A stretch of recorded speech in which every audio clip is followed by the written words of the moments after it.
Okay, hello class 9 and 10। आज हम शुरू करने वाले हैं हमारा टॉपिक ऑफ नेगेशन। अब ये सिर्फ वो नेगेशन नहीं है जो आप पहले सीखते आए हो। सेंटेंस में वर्ब से पहले न, वर्ब के बाद पा। There are also negative expressions जो अब हम बड़ी क्लास में सीखेंगे। तो चलिए शुरू करते हैं।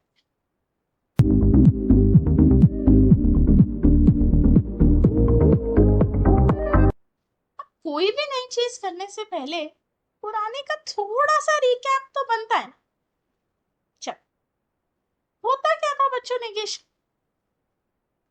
One must remember कि फ्रेंच में डबल नेगेशन होता है। We use two words to denote negation, which is na, which comes before the verb, after the verb. So sentence structure कुछ इस तरह का लगता है।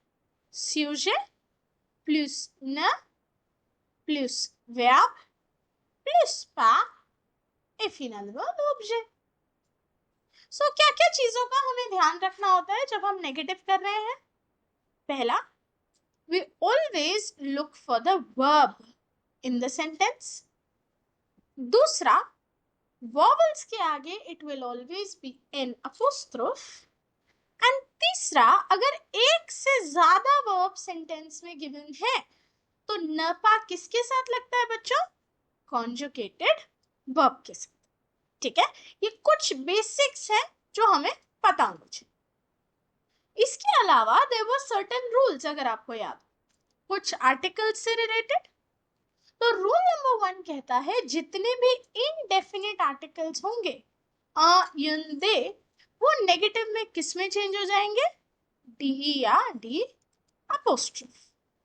एग्जांपल्स के तौर पे जे बैलों, तो नेगेटिव करते टाइम नपा तो लगा ही सेंटेंस में, साथ साथ किस में चेंज हो गया? D E. एला यूनोर्लोश, अगेन एल नापा दोरलोश, क्योंकि एच वोवल से शुरू हो रहा था तो D apostrophe. Ils ont des cahiers, they have some notebooks. Ils n'ont pas des cahiers. So you see, ये जो रूल है, it doesn't care कि noun singular है या plural. The only thing it cares about is कि अगर एक negative sentence है तो अगर noun consonant से शुरू है तो डी ई, vowel से शुरू है तो डी apostrophe. अब इसी में एक चीज बच्चों, in the presence of verb एत्र ये इनडेफिनेट आर्टिकल भी नहीं बदलते। तो अगर सेंटेंसेस से तास्तिलो एंड वी हैव एत्र वर्ब, तो नेगेशन में UN will stay the same. Ce n'est pas, ce sont des amis, ce ne sont pas des amis. Okay? Now let's move to rule 2. The partitive articles, they also change to D or D apostrophe after negation. Je mange de la viande, क्या बनेगा? Je ne mange pas de viande. Elles boivent du jus. Elles ne boivent pas de jus. समझ आ रहा है ना? Nous prenons des œufs. Nous ne prenons pas d'œufs. Here it is. D'œuf, D apostrophe. All right, kids? अब एक और चीज, remember, दोनों definite और कॉन्ट्रैक्टेड आर्टिकल्स नेगेटिव सेंटेंस में चेंज नहीं होते। ठीक है? सो अगर सेंटेंस है एल पार्ल आला फी, she speaks to the girl, negative में आर्टिकल सेम रहेंगे। Nous avons la voiture rouge, nous n'avons pas la voiture rouge. Ce sont les cahiers de l'enfant. इस सेंटेंस में तो दोनों है, डेफिनेट भी और कॉन्ट्रैक्टेड आर्टिकल भी, बट वर्ब के साथ नापा लग जाएगा, आर्टिकल्स को कोई चेंज नहीं। आई होप यहां तक आपको सारे बेसिक्स हमारे नेगेटिव के क्लियर हो गए। अब बढ़े आगे, एक प्रैक्टिस एक्सरसाइज हो जाए। जब बेसिक्स रिवाइज कर ही लिए हैं तो एक बेसिक सी एक्सरसाइज भी कर लो, प्रैक्टिस करो, वीडियो को पॉज तभी तो करोगे। चलिए, अगर एक्सरसाइज कंप्लीट हो गई है तो नेक्स्ट स्टेप क्या है? अपने आंसर्स को मेरे आंसर्स से मैच करना। छोटी छोटी चीजें हैं बच्चों, उनका अगर ध्यान रखोगे तो गलती नहीं होगी। ठीक है? चलिए, अब करते हैं कुछ नया, एंड कुछ नए से मेरा मतलब क्या है? les expressions négatives, the negative expressions in French. So कैसे यूज होते हैं ये नेगेटिव एक्सप्रेशन? सो जिस तरह हम न before the verb and after the verb use करते हैं, उसी तरह we have these negative expressions in French, like न rien, which means nothing. We have ne personne, which means no one. Ne jamais, which means never. So note करिए बच्चों, we have some trigger words जो हमें help करते हैं identify करने में कि कौन से सेंटेंस में कौन सा नेगेटिव एक्सप्रेशन लगने वाला है, ठीक है? क्योंकि अभी तक जब हम नपा लगा रहे थे, हम तो सारे सेंटेंसेस में नपा लगा रहे थे बिना ये सोचे कि यहाँ और कुछ भी आ सकता है। बट अब इन नेगेटिव एक्सप्रेशन के लिए मैं पर्टिकुलरली आपको कुछ ट्रिगर वर्ड्स बताऊंगी कि अगर ये वर्ड आपको मिले, इसका मतलब ये नेगेटिव एक्सप्रेशन यूज करना है। तो चलिए शुरू करें। पहला नेगेटिव एक्सप्रेशन है न pas encore, ओके? न pas encore means not yet. इसके लिए हमारा ट्रिगर वर्ड क्या है? déjà। अगर किसी सेंटेंस में déjà है which means already, तो इस सेंटेंस को नेगेटिव बनाने के लिए हम क्या करेंगे? We will use the negative expression ne pas encore. Example देखें, j'ai déjà fait mon travail. I have already done my work. तो बच्चों ये चीज याद रखिएगा कि ये ट्रिगर वर्ड को रिप्लेस करता है हमारा नेगेटिव एक्सप्रेशन, ठीक है? कहीं ट्रिगर वर्ड भी लगा छोड़ दो और नेगेटिव एक्सप्रेशन भी लगा दो। तो इस केस में déjà को क्या रिप्लेस कर रहा है? pas encore। तो नेगेटिव कैसे होगा? Je n'ai pas encore fait mon travail. Look at the other example. Est-ce que tu as déjà fait le devoir? अब देखिए, पहला केस तो था एक सेंटेंस को नेगेटिव बना, अब दूसरा केस है एक क्वेश्चन को नेगेटिवली आंसर करना। तो वो कैसे होता है? Step 1, you put no. No लगाना कंपल्सरी है अगर आप रिप्लाई कर रहे हो, okay? Step 2, find the trigger word and choose the negative expression. तो déjà के साथ क्या है? न pas encore। स्टेप 3, अगर क्वेश्चन थ्यू या वो में है तो रिप्लाई किस में करेंगे हम? ज या नो। और अगर ज्यादा कंफ्यूजन हो, हर बार ज में भी कर दोगे तो कोई प्रॉब्लम नहीं। ज में रिप्लाई करते वक्त वर्ब की कॉन्जुगेशन भी बदल देना, ठीक है? वही भूल जाते हो कई बार। तो चलिए अब यहाँ सेंटेंस से est-ce que tu as déjà fait le devoir, no आएगा, déjà की जगह pas encore आएगा, एंड tu as की जगह je, okay? So my answer would look like this. No, je n'ai pas encore fait le devoir. I have not yet done the homework. ठीक है? तो इसी तरह मैं आपको सारे नेगेटिव एक्सप्रेशंस और उनके ट्रिगर वर्ड्स बताऊंगी और हर केस का एक एक एग्जांपल, एक नॉर्मल सेंटेंस को नेगेटिव बनाना और एक नेगेटिवली रिप्लाई कर, ठीक है बच्चों? चलिए नेक्स्ट है न प्लू। न प्लू मीन्स नो मोर और नॉट एनीमोर। सो इसका ट्रिगर वर्ड क्या है? इसका ट्रिगर वर्ड है encore, ठीक है? अब यहां कंफ्यूज मत होइए। encore का मतलब होता है yet या still। अगर ये एफर्मेटिव सेंटेंस में है तो इसका नेगेटिव एक्सप्रेशन बनेगा न प्लू, ठीक है? बट अगर déjà is the trigger word तो नेगेटिव एक्सप्रेशन कौन सा यूज होगा? न pas encore। ऑलराइट, चल सेंटेंस देखेंगे। Elle fait encore sa peinture, so the negative will be elle ne fait plus. You can see here. Il y a des oiseaux sur l'arbre encore. Are the birds on the tree still? So यहाँ पे बच्चों एक चीज मैंने encore sentence के and में डाला है, पर्टिकुलरली ये चीज आपको बताने के लिए कि जरूरी नहीं जहां encore लिखा हो आंसर में न प्लू वहीं आए। आप ये मत करना न तो वर्ब के पहले पर प्लू वहां लगा रहे हो जहां और लिखा था, नहीं, लॉजिक वही है, वर्ब के आसपास ही रहेगा नेगेटिव एक्सप्रेशन, ठीक है। सो आंसर क्या बनेगा, देखिए ध्यान से, no il n'y a plus d'oiseaux sur l'arbre। तो न प्लू लगा वर्ब के आसपास and the article indefinite article des change to D apostrophe। Okay, let's look at the next one, न jamais मींस नेवर। इसका ट्रिगर वर्ड होता है toujours, souvent and quelquefois। तो इसके ट्रिगर वर्ड्स प्लूरल, toujours हो, souvent हो या quelquefois हो किसी सेंटेंस में या किसी क्वेश्चन में, तो उनका आंसर किस में आएगा नेगेटिव में, न jamais। Look at the examples. Mes parents apportent cadeau quelquefois.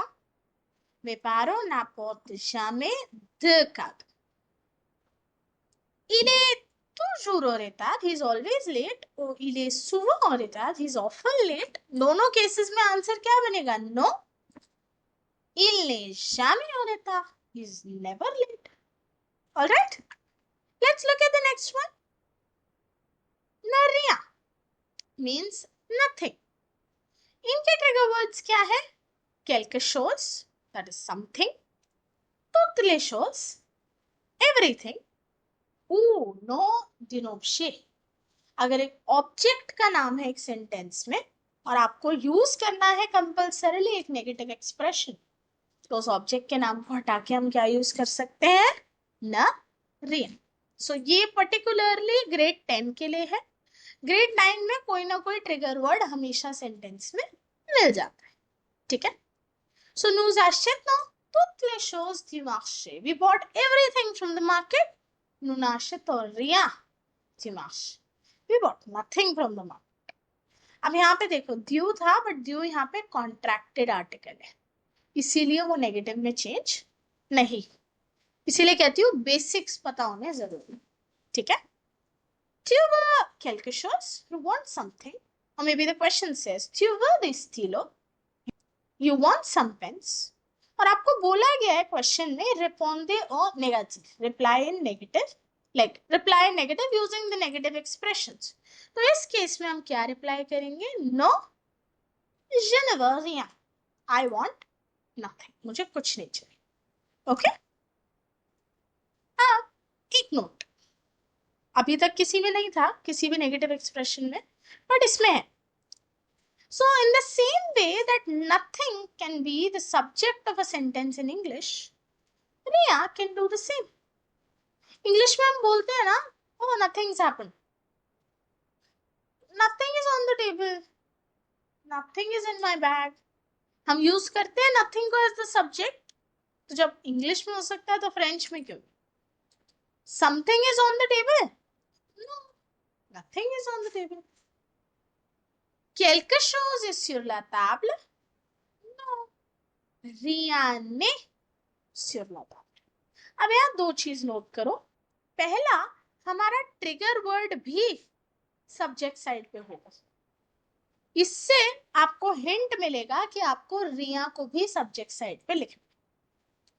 दूसरा, रिया विल कम बिफोर न एंड न will stick to the verb, okay, जब आप उसको एज अ सब्जेक्ट यूज कर रहे हो।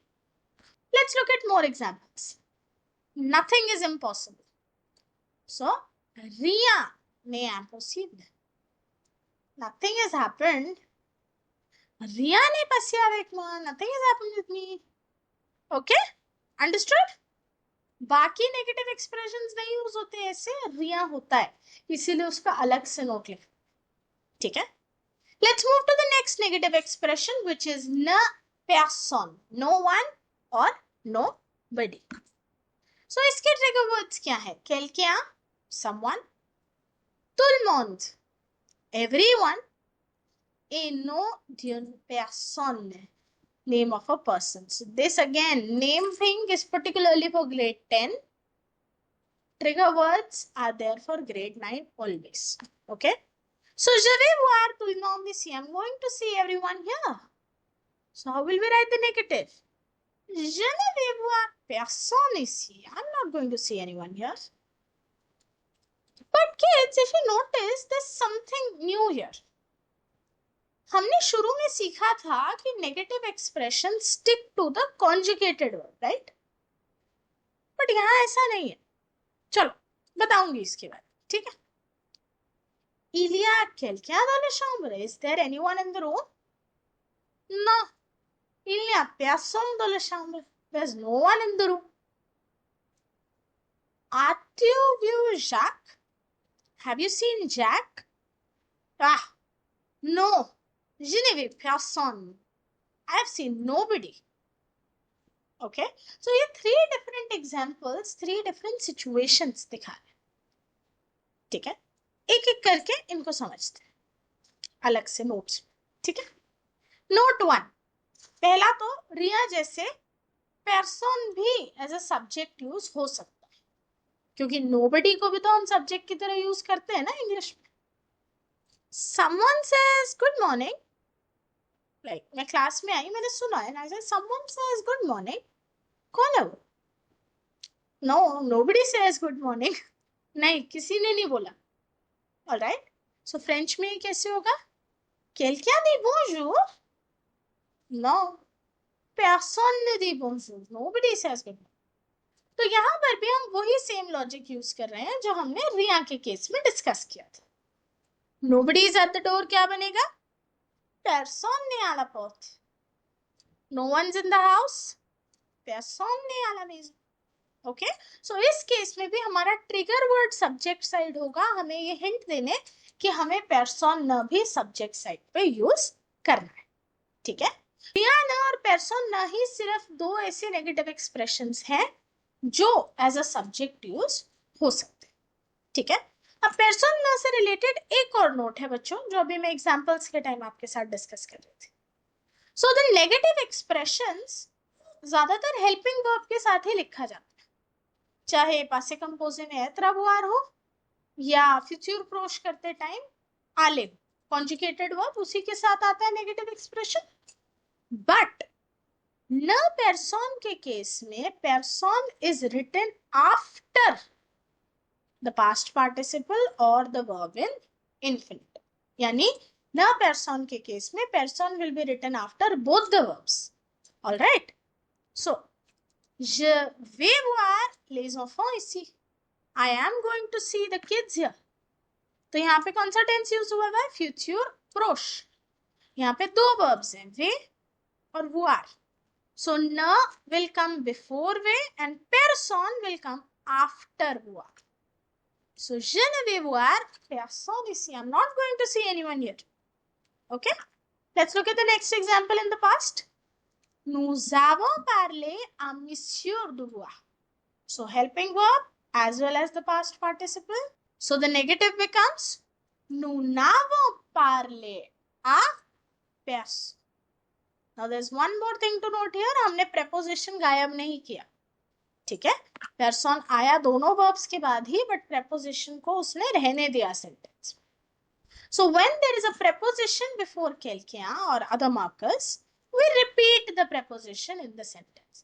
ठीक है? छोटी छोटी चीजें अभी एकदम से सीख रहे हो तो शायद लगेगा it's too much, but as you keep on practicing, ये concepts अपने आप आपके clear हो जाएंगे. ठीक है? Let's look at the next negative expression, that is न null par, which means nowhere. इसके trigger word क्या है? quelque part, which means somewhere, या no lieu, name of a place. So elles vont aller quelque part pendant les vacances. So they are going to go somewhere during the vacations. So negative expression ne nulle part. Elles ne vont aller nulle part pendant les vacances.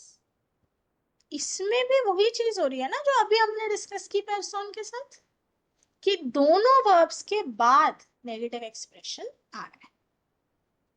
Let's look at more. Tu vas à Paris? You're going to Paris? Je ne vais nulle part. I don't go anywhere. All right. So this is how you use this negative expression, and the note for this is the same as we discussed for person. The negative expressions जो usually helping verb के साथ लिखे जाते हैं, but न null par just like na person will be written after both the verbs, the helping verb as well as the past participle or the verb in infinite. So look at the example. Je suis allé quelque part. I went somewhere. Je ne suis allé nulle part. I went nowhere. Vous allez visiter Léon pendant les vacances. You're going to visit Léon during the vacations. Vous n'allez visiter nulle part pendant les vacances. You're not going to visit anywhere during the vacations. Understood, kids? आगे बढ़े. आखिरी negative expression हमारा न, नी यानी neither nor. सो इसका trigger word क्या होगा? कोई लिया दी शुआ avec it तो उ. तो यानी हमारे सेंटेंस में एंड या और के साथ जब चॉइसेस होंगी तब हमें नीदर नॉर यूज करना. For example, tu veux des chocolats ou des bonbons? Someone's asking you a question, so you'll reply, no, je ne veux ni chocolat ni bonbon. So do you see something more here? कि okay, न लगा verb से पहले, नी लग गया दोनों nouns के साथ. जब वो हुआ आर्टिकल्स हट गए एंड साथ ही साथ जो एंड या और वाला कनेक्टर था वो भी चला गया. तो बेसिकली हमें ये याद रखना है कि कभी भी ऐसा सेंटेंस हो जिसमें पार्टिटिव आर्टिकल्स हो नाउन्स के साथ, तो न नी नी लगाने के बाद हम उन पार्टिटिव आर्टिकल्स को हटा देते हैं सेंटेंस में. ठीक है? Let's look eight one more example. Tu achètes la jupe et le pantalon. You bought the skirt and the pants. No. Je n'achète ni la jupe ni le pantalon. Neither the skirt nor the pants. Again, verb से पहले ना. अब यहाँ पे nouns के साथ तो लगा नी और ईटी हट गया, but article stage the same. अगर डेफिनेट आर्टिकल है तो वो कहीं नहीं जाने वाला, वो वहीं रहेगा. पर अगर पार्टिटिव आर्टिकल है तो उसको हम गायब कर देंगे नेगेटिव सेंटेंस. ठीक है बच्चों? तो इसी के साथ सारे नेगेटिव एक्सप्रेशंस हमने कर लिए डिस्कस. ये रही उनकी एक समरी टेबल. इसका स्क्रीनशॉट ले लो या वक्त मिले तो बना लो साथ साथ, ताकि एक समरी आपके पास हो एग्जाम से पहले एक क्विक रिकैप करने के लिए. क्या लगता है, बिना एक्सरसाइज के छोड़ूंगी मैं? चलिए, ये रही आपकी exercise to practice negative expressions in French. कर लो वीडियो को पॉज, ले लेना उसी टेबल की हेल्प जो अभी स्क्रीनशॉट लिया है इस एक्सरसाइज को अटेम्प्ट करने. हो गया? चलो भाई, मैच करो फिर अपने आंसर्स को मेरे आंसर्स. तो इसी के साथ हमारा ये टॉपिक हुआ समाप्त. मैं मिलूंगी आपसे अगले लेसन में. तब तक के लिए au revoir.